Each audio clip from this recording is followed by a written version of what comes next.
Ethan Calloway used to believe that love was something you won, something you secured with enough charm and persistence.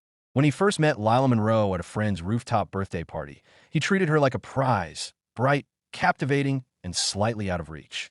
Lila laughed easily, but her eyes studied people carefully, as if measuring whether they deserved to be let in. Ethan noticed that look before he noticed anything else, and it unsettled him in a way he couldn't explain. Lila had built her life around loyalty. She worked long shifts at a design studio, saved carefully, and called her mother every Sunday without fail. When she began dating Ethan, she did it with intention. She introduced him to her best friend, Miles Donovan, within weeks, and she spoke about the future in terms that included him without hesitation. Ethan admired that certainty, yet part of him felt intimidated by it. He had always preferred admiration over accountability. Their first year together unfolded like a carefully edited montage. Weekend road trips, late-night food runs, shared playlists that felt like private languages. Lila invested fully, and Ethan matched her energy, at least on the surface. He learned her coffee order, remembered her deadlines, sent good morning messages before she woke. But beneath his attentiveness lived a quieter hunger, the need to be wanted intensely, constantly, without question. That hunger sharpened when Ethan started a new marketing job downtown. The pace was aggressive, the competition unspoken but constant. It was there he met Avery Sloan. Avery was different from Lila in ways Ethan noticed immediately. Where Lila was expressive, Avery was composed. Where Lila filled silence with warmth, Avery allowed it to linger comfortably. During their first team meeting, Avery challenged Ethan's campaign proposal without softening her tone. He should have felt defensive, but instead he felt intrigued. She wasn't impressed by him, and that unfamiliar resistance stirred something restless inside him. Over the next few weeks, Ethan found reasons to collaborate with Avery. Brainstorming sessions stretched longer than necessary. Casual hallway conversations evolved into thoughtful debates about ambition and sacrifice. Avery spoke about her career with precision. She wanted stability, recognition, control. She had learned early not to rely on anyone for security. Ethan admired that independence, though he didn't recognize how much he also wanted to disrupt IT home. Lila noticed the subtle shifts before Ethan did. He checked his phone more often. He grew distracted mid-conversation. When she asked about his day, his answers felt edited, as though certain details had been intentionally removed.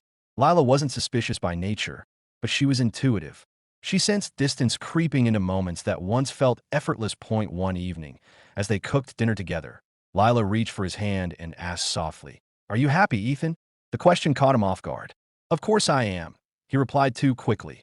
Lila studied him the way she had studied him the night they met. "I just feel like you're somewhere else lately."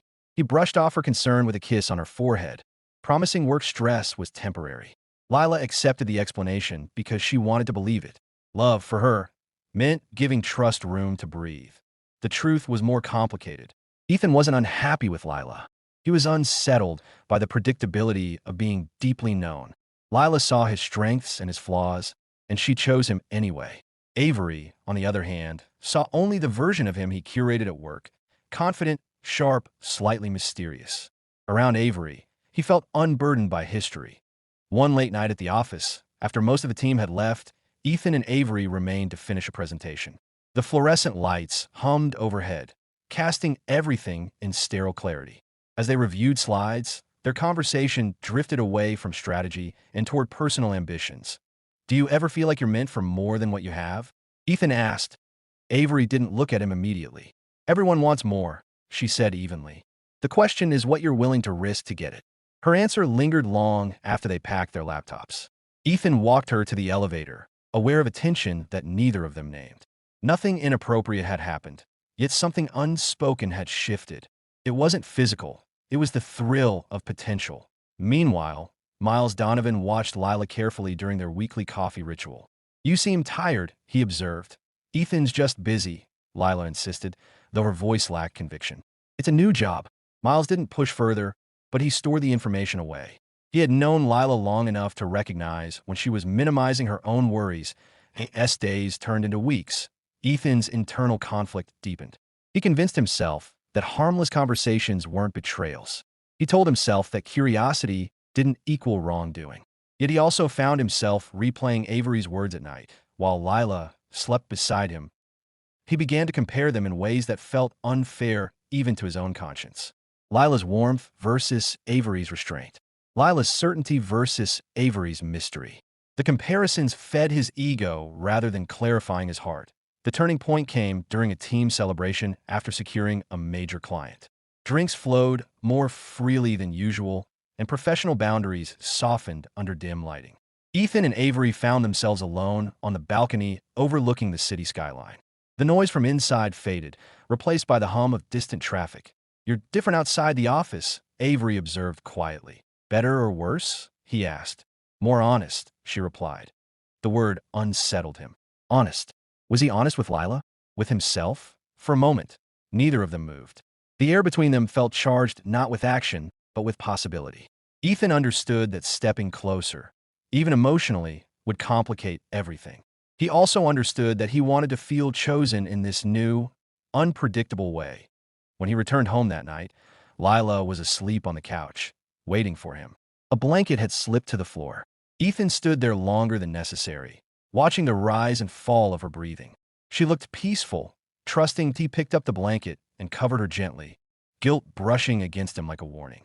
Yet instead of confronting it, he silenced it with rationalization. Nothing had happened. There was still time to decide who he wanted to be. But as he lay awake beside Lila, staring at the ceiling, Ethan realized that the most dangerous betrayals didn't begin with actions. They began with permission, the quiet permission he had already granted himself to wonder what life would feel like if he reached for something more. And for the first time since meeting Avery Sloan, he wasn't sure he wanted to pull back. Ethan Calloway did not cross the line all at once. He redrew it gradually until it barely existed. After the balcony conversation, he told himself distance would restore clarity. Yet he did the opposite. He volunteered for projects that required Avery Sloan's input. He lingered after meetings. He crafted messages that were professional in wording, but personal in tone.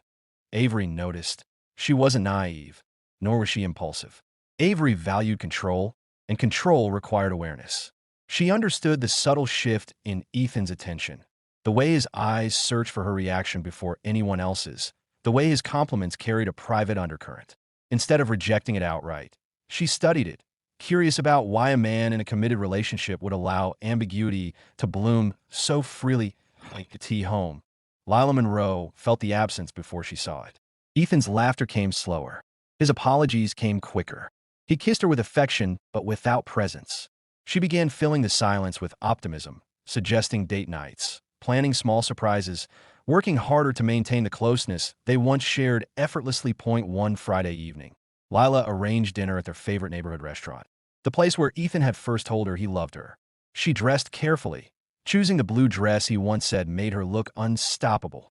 When Ethan arrived late, distracted and apologetic, Lila smiled anyway. "You've been working so hard," she said gently, reaching for his hand across the table. Ethan squeezed her fingers, aware of how steady they felt compared to the chaos inside him. "It's just temporary," he assured her, though he wasn't sure what it referred to anymore. Throughout dinner, his phone buzzed twice. He ignored it, but the awareness of who it might be fractured his focus. Lila noticed his restraint and interpreted it as respect. She didn't realize it was calculation. Across town, Avery sat alone in her apartment reviewing the same presentation Ethan had finalized earlier. She replayed their recent conversations in her mind, dissecting tone and intent. She had asked him directly once, "Does Lila know how much time we spend talking?" Ethan had laughed it off. "It's work." Avery had held his gaze. "It doesn't always feel like just work." He hadn't answered. The following Monday, the tension between them shifted again. During a strategy meeting, Ethan defended Avery's proposal with a passion that exceeded professional necessity. When the team dispersed, Avery approached him. "You don't have to prove anything to me," she said quietly. "I'm not proving anything," he replied, though his voice lacked conviction. "You're choosing something," she countered. Her words unsettled him because they were true. Every extended conversation, every shared confidence, every withheld truth from Lila was a choice. Meanwhile, Miles Donovan's concern for Lila sharpened. Over coffee, he asked, "When was the last time Ethan planned something for you?" Lila hesitated. "He's stressed." "That wasn't my question," Miles replied gently. She deflected, but doubt began rooting itself deeper. That night, she scrolled through old photos of her and Ethan, road trips, birthdays, quiet mornings. The images felt like proof of something solid. She told herself relationships evolved. Intensity softened into stability. Yet she couldn't ignore the growing distance between what they had been and what they were becoming.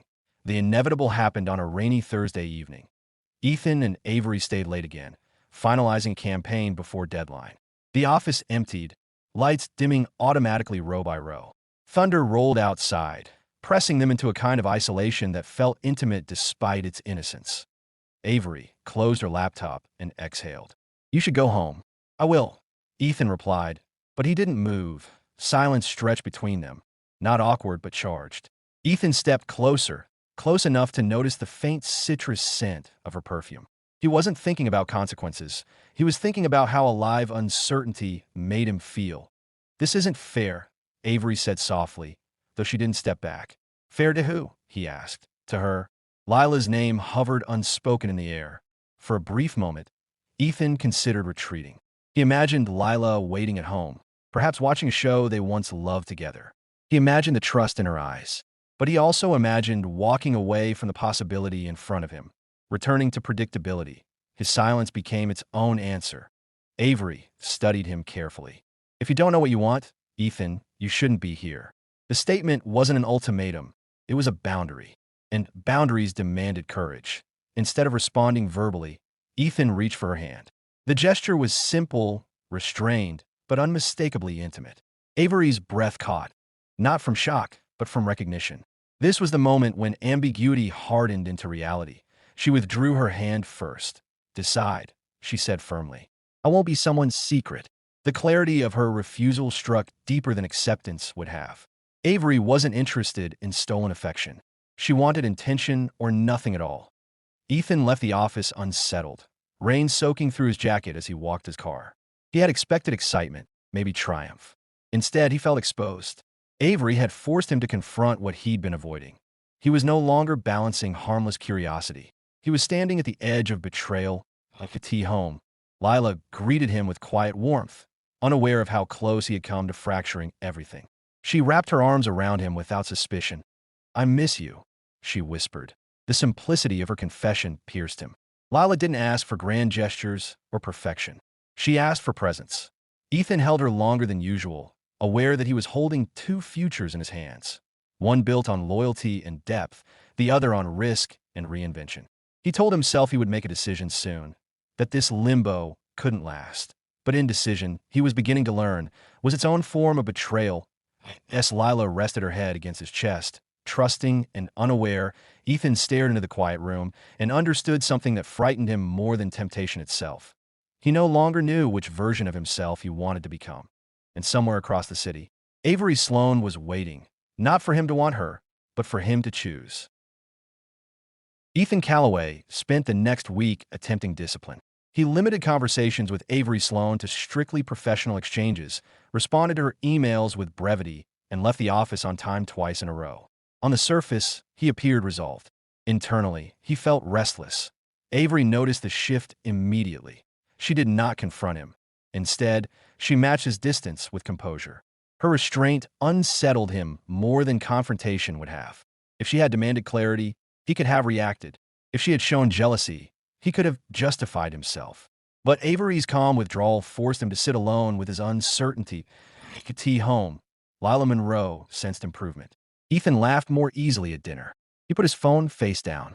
He initiated plans for a Saturday hike, something they had not done in months. Lila interpreted these gestures as recommitment, and hope softened the worry that had been tightening inside her.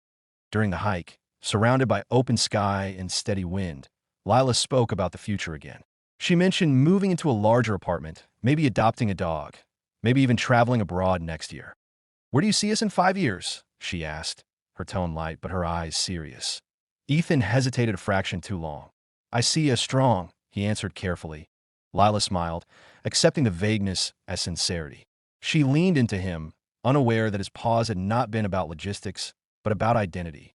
5 years required conviction. He wasn't sure he possessed it that on Monday morning, the fragile balance fractured. The company announced that one team member would be promoted to lead strategist for an upcoming national campaign. It was the kind of opportunity that could redefine a career. Ethan and Avery were the top contenders. Competition altered their dynamic instantly. Where there had been tension, there was now scrutiny. Every idea carried weight. Every meeting became a subtle battlefield. During a presentation review, Ethan challenged one of Avery's projections more sharply than necessary. The critique was valid, but the tone carried an edge. Avery responded with equal precision, defending her data without emotion. Afterward, she approached him privately. "Is this about the promotion?" she asked evenly. "Or is this about us?" "There is no us," Ethan replied quickly. Her expression hardened. "Then don't treat me like there is."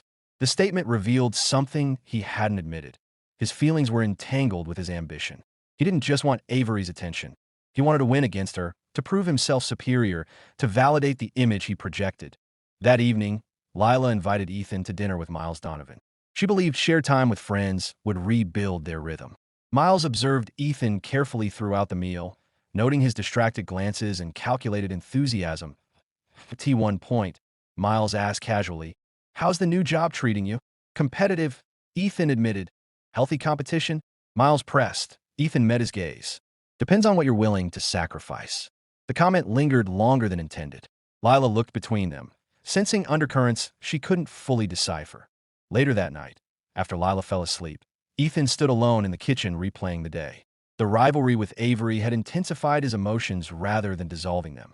He admired her focus, her refusal to blur professional lines despite personal tension. It made him respect her more and want her more. The following afternoon delivered the decisive moment.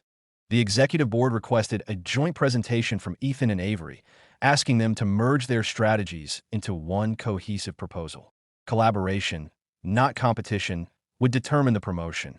The irony was unmistakable. They met in a small conference room to prepare. For the first hour, they worked with disciplined efficiency. Gradually, the conversation softened. "You don't have to compete with me," Avery said quietly, reviewing a slide. "I'm not competing," Ethan insisted. "You are," she replied, meeting his eyes. "And you're also running." "From what?" "From choosing." The word echoed again, heavier this time. Avery closed her laptop and leaned back in her chair. "I won't be the reason you lose something real," she said. "But I also won't pretend there's nothing here." Her honesty dismantled the defensive walls he had built. For weeks, he had framed the situation as confusion, as circumstance. Avery stripped it down to intention. He wasn't confused. He was afraid. Afraid of commitment. Afraid of missing out. Afraid of becoming predictable. "Do you ever think," he began carefully, "that maybe we met at the wrong time?" Avery studied him with measured sadness. Wrong timing doesn't erase responsibility. The clarity of her response left no room for fantasy. That evening, Ethan returned home earlier than usual. Lila was sitting at the dining table reviewing design drafts, glasses perched lightly on her nose. She looked up and smiled, the kind of smile that assumed safety. He sat across from her, watching her explain a new project with animated enthusiasm. Her passion was unfiltered, sincere. She wasn't performing. She was sharing. Mid-sentence, she stopped. "You're quiet." "I'm thinking," he admitted. "About work?" He could have said yes. It would have been easier. Instead, he surprised himself about us. Lila's expression softened. "That's not a bad thing." He reached for her hand, noticing how natural the gesture felt compared to the charged tension he experienced with Avery. With Lila, there was history, laughter, shared vulnerability. With Avery, there was challenge, intensity, possibility. Both felt powerful in different ways. "Are you happy with me?" he asked suddenly. The question startled her. "Yes," she answered without hesitation. "Are you?" The directness of her response cornered him. He realized that happiness wasn't the issue. Depth wasn't the issue. The issue was his inability to remain satisfied once stability replaced excitement, that he didn't answer immediately. Instead, he pulled her into an embrace that felt equal parts affection and apology. Lila held him tightly, unaware that his silence carried more truth than reassurance. Across the city, Avery prepared alone for the final presentation, resolved to focus solely on her work. She had drawn her boundary. If Ethan wanted something beyond professionalism, he would have to dismantle his indecision entirely. The joint presentation was scheduled for Friday morning. Ethan lay awake that night, understanding that the decision ahead was no longer subtle. It would not be about attraction or ambition alone. It would be about integrity, about whether he valued being admired more than being loyal. And for the first time since this began, he recognized that choosing nothing would still cost him everything. Friday arrived with a stillness that felt heavier than noise. Ethan Calloway stood in front of the bathroom mirror longer than necessary, studying his reflection as if it might reveal which version of himself would walk into the office that morning. Behind him, Lila Monroe moved quietly through the apartment, humming under her breath while making coffee. The sound grounded him and unsettled him at the same time. "Big presentation today, right?" Lila asked, handing him a mug. "Yeah," he replied. "You'll do great. You always do." Her confidence was effortless, unconditional. Ethan wondered when he had stopped valuing that as enough. The office. Avery Sloane was already seated in the conference room, reviewing final notes. She looked composed, but her focus carried intensity. When Ethan entered, their eyes met briefly. No warmth, no tension, only awareness. They had agreed without words that today would be about clarity. The executives filed in. The room tightened with expectation. Ethan began the presentation, his voice steady, his arguments sharp. Avery followed seamlessly, reinforcing and refining points with precision. Their collaboration was fluid, almost effortless. To an outside observer, they appeared aligned. Two professionals perfectly synchronized, but beneath the polish, a decision pulse. As Avery explained the closing strategy, Ethan watched her not with desire, but with respect. She had maintained her boundary. She had refused to become a hidden chapter in his uncertainty. In that moment, he recognized something uncomfortable. His attraction to her had been fueled partly by the chase, by the idea of conquest, by the thrill of destabilizing something composed. When the presentation ended, the executives thanked them and dismissed them to deliberate. Outside the room, silence stretched. "You were good," Avery said evenly. "So were you." There was no flirtation left in their tone, only recognition of shared effort. Avery folded her notes carefully. "Whatever happens," she said, "I'm glad we did this the right way." The right way. The phrase struck him deeply. Before he could respond, the senior director stepped out and announced the decision. The promotion would go to Avery Sloane. Ethan felt the brief sting of disappointment, followed by something unexpected: relief. The rivalry had masked a deeper conflict. With the outcome settled, so was the illusion that he needed to win her to validate himself. He congratulated her sincerely. "You earned it," he said. Avery searched his face for resentment and found none. "Thank you," she replied. Then, after a pause, she added, "I hope you figure out what you really want." Her words were not invitation, but farewell. Ethan left work early. The drive home felt different from the countless evenings he had spent suspended between two possibilities. The tension that once energized him now seemed hollow. He realized that throughout this entire spiral, he had centered his own desire, how he felt, what he lacked, what he feared missing. He had not fully considered the cost to Lila, whose trust had never wavered. When he walked into the apartment, Lila was sitting on the couch, scrolling through her phone. She looked up immediately. "How did it go?" "Avery got it," he answered. Lila stood and crossed the room to hug him. "I'm sorry," she said softly. "It's okay," he replied, surprised to find he meant it. They sat together, and for the first time in weeks, Ethan did not feel divided. He felt exposed. "Lila," he began carefully, "have you ever felt like I was somewhere else?" She didn't pretend to misunderstand. "Yes," she admitted quietly. The honesty in her voice stripped away any remaining defense. "I haven't done anything physical," he continued, choosing each word with care. "But I let myself get emotionally close to someone at work. Closer than I should have." Lila's expression shifted. Not explosive anger, not tears, but something steadier and more painful, hurt grounded in dignity. "Did you want her?" she asked. The question deserved truth. "I wanted the way she made me feel," he admitted. "Challenged, uncertain, chosen. And I don't make you feel chosen?" Lila's voice trembled slightly, but she held his gaze. "You do," he said. "You always have. I just stopped recognizing it because it felt safe." Silence settled between them, heavy but necessary. Lila withdrew her hands from his. "Emotional betrayal still counts," she said quietly. "You let someone else occupy space that was supposed to be ours." Her words were not dramatic. They were precise. "I know," Ethan replied. "And I'm sorry. Not because I lost the promotion. Not because she stepped back. But because I almost lost perspective." Lila stood and walked toward the window, absorbing the confession. Ethan didn't follow immediately. He understood that proximity did not equal repair. After a long moment, she turned back toward him. "Do you love me, Ethan?" "Yes." "Or do you love that I love you?"